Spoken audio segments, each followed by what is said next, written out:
नमस्कार, आप देख रहे हैं क्लीन न्यूज यूपी और मैं हूं नेहा परिहार आपके साथ। वक्त हो चला है उत्तर प्रदेश से जुड़ी कुछ खास खबरों का। खबरों से अपडेटेड रहने के लिए वीडियो को अंत तक जरूर देखें। देवबंद में गरमाई सियासत के बीच विधायक से जनता नाराज, लेकिन सीएम योगी के नाम पर लोग वोट देने को है तैयार।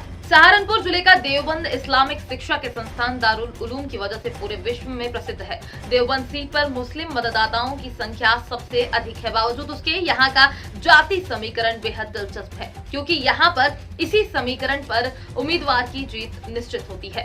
2017 के विधानसभा चुनाव में यहाँ से बीजेपी के उम्मीदवार ब्रजेश सिंह ने 1,22,044 वोटों से जीत हासिल की थी, तो वहीं बीएसपी के मजीद अली दूसरे नंबर पर रहे, जिनको 72,844 वोट मिले। तीसरे नंबर पर समाजवादी पार्टी से माविया अली रहे, जिनको 55,385 वोट मिले। वोटों का बंटवारा देखें तो बीएसपी और समाजवादी के वोट मिलाकर 1,28,000 से ज्यादा वोट हुए, जिसका सीधा मतलब है कि अगर बीएसपी और समाजवादी को पढ़ने वाला मुस्लिम और दलित वोट एक जगह हो जाता है, तो बीजेपी को जितने वोटों से जीत हासिल हुई तो ये उससे ज्यादा रहेगा।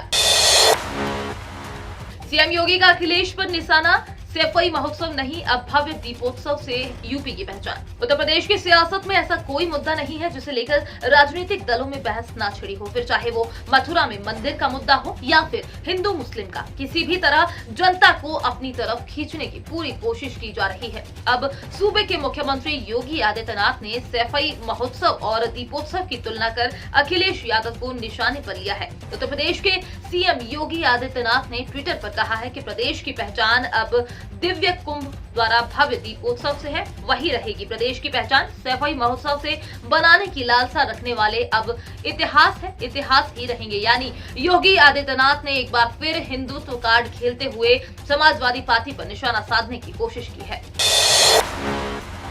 आधी कमाई दोगुनी महंगाई, यूपी चुनाव से पहले अखिलेश का जनता को खत, सीएम योगी पर बरसे। उत्तर प्रदेश विधानसभा चुनाव से पहले सरकार और विपक्ष में आरोप प्रत्यारोप का दौर जारी है। समाजवादी पार्टी के सुप्रीमो और राज्य के पूर्व मुख्यमंत्री अखिलेश यादव ने बुधवार को कई मुद्दों को लेकर यूपी की योगी सरकार पर निशाना साधा। उन्होंने मौजूदा समय को आधी कमाई और दुगनी महंगाई का दौर बताया है। उन्होंने कहा है कि मौजूदा सरकार लोगों के लिए केवल मुश्किलें और परेशानियां लाई है। सपा सुप्रीमो ने जनता को खत लिखे और कहा, आधी कमाई दुगनी महंगाई के इस दौर में गरीब और शोषित वर्ग की नहीं बल्कि सड़क पर आए मजदूर, कुशल एवं अर्ध कुशल श्रमिक व हुनरमंद कारीगर, पढ़े लिखे बेरोजगार, अर्थव्यवस्था की खस्ता हालत की वजह से नौकरी से निकाले गए लोग, छोटे कारोबारी और किसान सब परेशान हैं।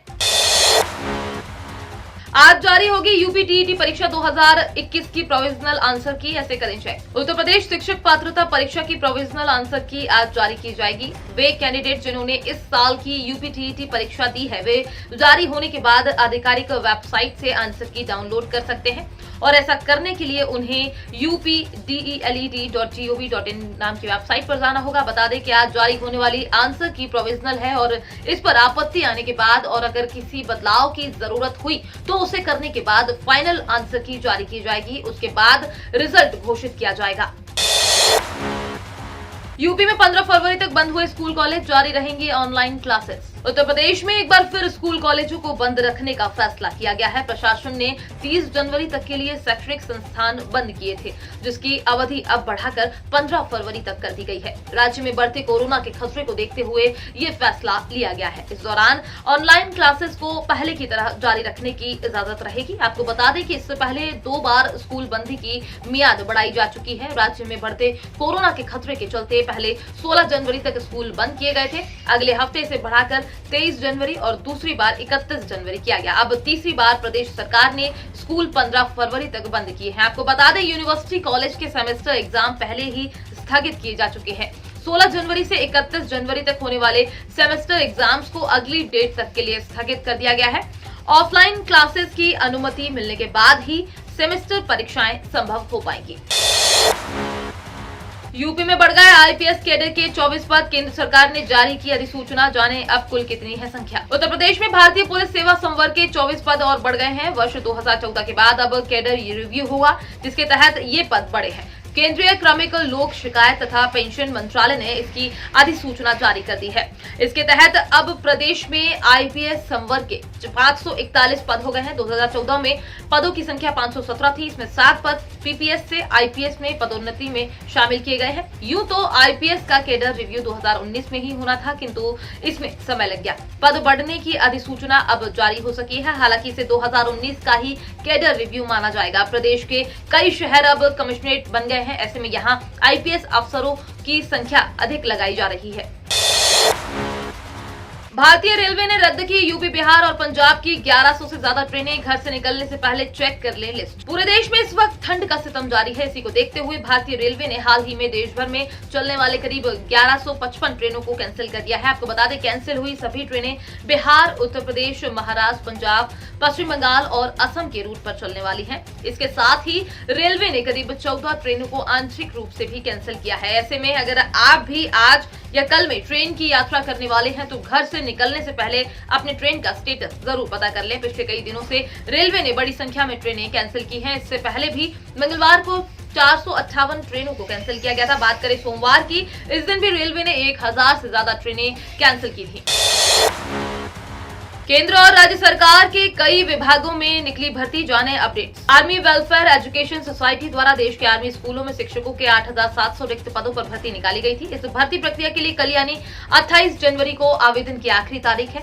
जिन उम्मीदवारों ने अभी तक आवेदन नहीं किया है वे आधिकारिक वेबसाइट awesindIA.com पर जाकर ऑनलाइन आवेदन प्रक्रिया को पूरी कर लें। इस भर्ती के जरिए टीजीटी, पीजीटी और पीआरटी टीचर के रिक्त पद भरे जाएंगे। इन पदों पर आवेदन की प्रक्रिया 7 जनवरी से शुरू हुई थी और परीक्षा के लिए एडमिट कार्ड 10 फरवरी को जारी किए जाएंगे। ये परीक्षा 19 और 20 फरवरी को होगी और नतीजे 28 फरवरी 2022 को आएंगे। बजट उम्मीद, जनधन खातों को अटल पेंशन और सुकन्या समृद्धि योजना से जोड़ने की तैयारी।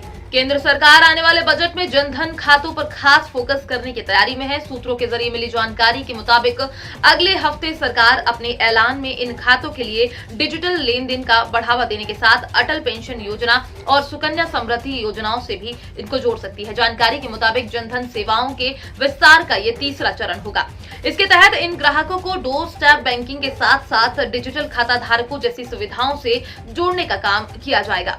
डिजिटल बैंकिंग से जुड़ने के बाद इन खाता धारकों को भी मोबाइल से भी बैंकिंग सर्विस जैसी सुविधाएं मिलने लगेंगी। इसके अलावा जनधन खातों से ही अटल पेंशन योजना, सुकन्या समृद्धि योजना जैसी योजनाओं को भी जोड़ने की तैयारी की जा रही है।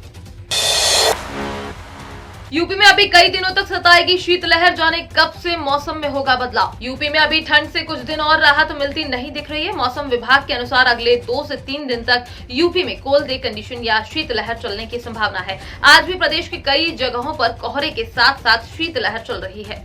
मौसम विभाग के मुताबिक 29 जनवरी से मौसम में बदलाव हो सकता है और तेज धूप निकल सकती है। हालांकि इस दौरान सुबह शाम घना कोहरा छाया रहेगा।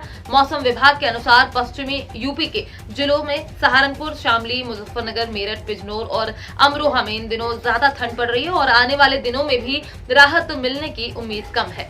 इस समय प्रदेश के लगभग सभी शहरों में सुबह में कोहरे का प्रकोप देखने को मिल रहा है। तो ये थी दिन भर की 10 बड़ी और अहम खबरें। खबरों से अपडेटेड रहने के लिए क्लीन न्यूज यूपी को सब्सक्राइब करना बिल्कुल ना भूलें। आप न्यूज कहां से देख रहे हैं हमें कमेंट में जरूर बताएं और वीडियो को लाइक भी करें।